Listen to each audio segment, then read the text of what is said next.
Assalamualaikum warahmatullahi wabarakatuh. Hai anak-anak Ibu, bersama dengan Ibu Hikmah lagi. Di sini Ibu akan menjelaskan materi baru di bab baru, yaitu sistem koordinat. Di mana submateri yang akan Ibu jelaskan yaitu sistem koordinat Kartesius.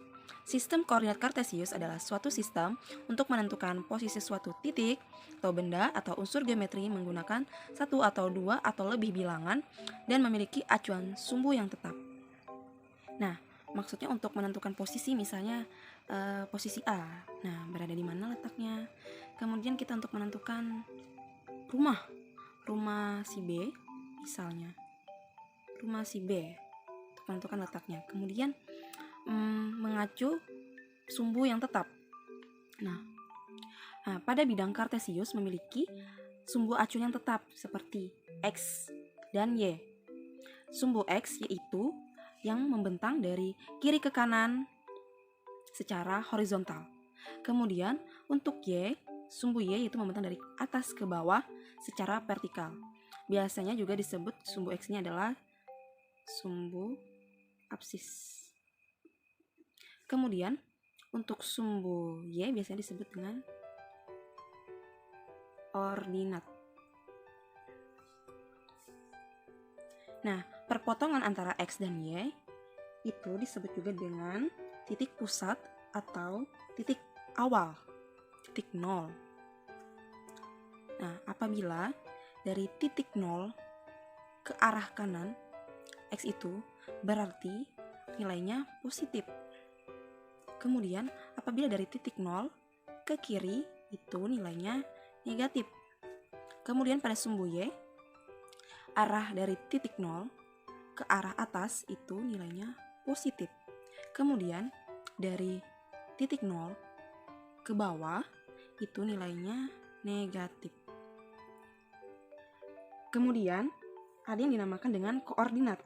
Koordinat yaitu posisi titik pada bidang Kartesius yang digunakan untuk menentukan titik pada bidang Kartesius.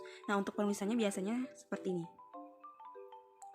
Dalam kurung X, Y, di mana X tadi ini dinamakan absis dan Y ini dinamakan ordinat. Contohnya seperti ini.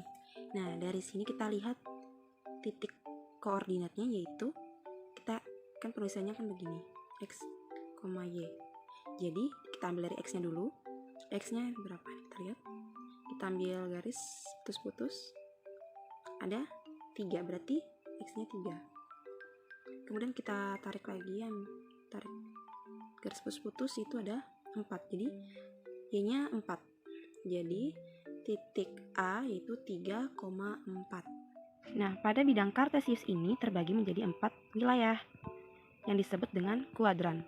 Nah, pada wilayah di sini dinamakan kuadran 1, di mana nilai X-nya positif dan nilai Y-nya positif. Maka ditulis X, Y. Kemudian pada wilayah di sini dinamakan kuadran 2, di mana nilai X-nya negatif dan nilai Y-nya positif. Ditulis negatif X, Y. Kemudian pada wilayah di sini lagi yaitu dinamakan kuadran 3, di mana nilai X-nya negatif dan nilainya Y-nya pun negatif. Maka ditulis X, negatif X, negatif Y. Kemudian di wilayah terakhir dinamakan kuadran 4, di mana nilai X-nya positif dan nilai Y-nya negatif. Nah, Ibu harap untuk anak-anak pelajari lebih dalam lagi ya, entah membuka internet dan lain-lainnya itu, karena ini bakal dipelajari lagi di tingkat atas, yaitu tingkat SMA dan aliyah. Ya, kita ke contoh. Nah, dimana kita pertama mencari titik A. Nah, kita cari titik A, kita tarik garis putus-putus dari titik A ke bawah dulu. Nah, dapatkan nilainya, nilai X-nya 3. Kemudian kita tarik lagi dari titik A, didapatlah nilainya 4. Jadi 3,4. Untuk menghitung jaraknya, kita bisa menghitung mulai dari titik A lagi. Dari kita ke Y dulu. 1, 2, 3. Dan titik A ke jarak ke X-nya ada 1, 2, 3, 4. Jadi dapat kita tulis 3,4 titik A berjarak 3 satuan dari sumbu Y dan berjarak 4 satuan dari sumbu X di kuadran 1. Kan di kuadran 1 positif semuanya. Lalu kita mencari titik B. Titik B kita ke sumbu X dulu, kita tarik dari titik B. Nah, dapat nilai X nya 2. Kemudian kita tarik lagi ke sumbu Y, dapat negatif 3. Nah, apabila ingin menghitung jaraknya, kita ambil lagi dari titik B terhadap sumbu Y. 1, 2. Kemudian ke sumbu X. 1, 2, 3. Jadi dapat kita tulis 2,3. Titik B berjarak 2 satuan ke sumbu Y. Kemudian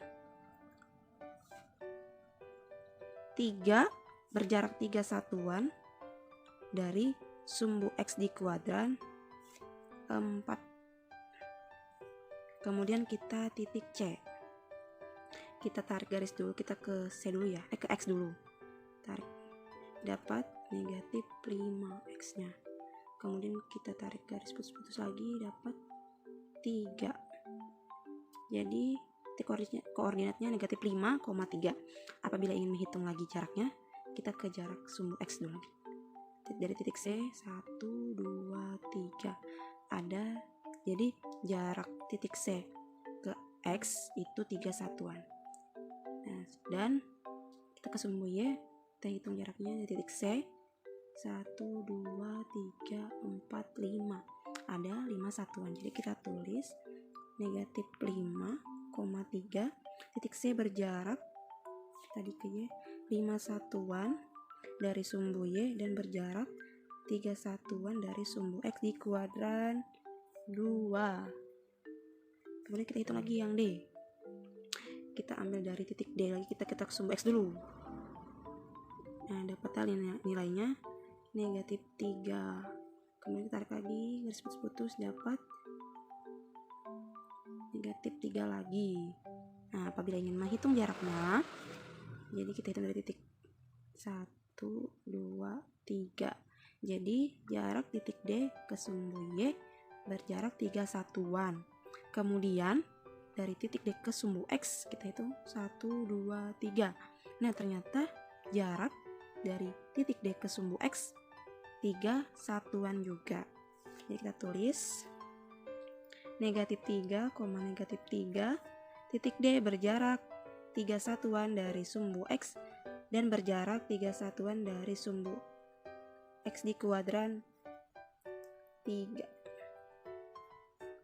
Nah, mengapa di titik D negatif tetapi jaraknya 3? Karena kan jarak tidak ada yang negatif, semuanya positif. Jadi kita tulis 3 begitu. Nah, mungkin contoh dari Ibu cukup sampai sini dulu. Semoga apa yang Ibu contohkan dapat dimengerti dan dapat mengerjakan latihan soal yang akan Ibu beri. Cukup sekian, terima kasih. Wassalamualaikum warahmatullahi wabarakatuh.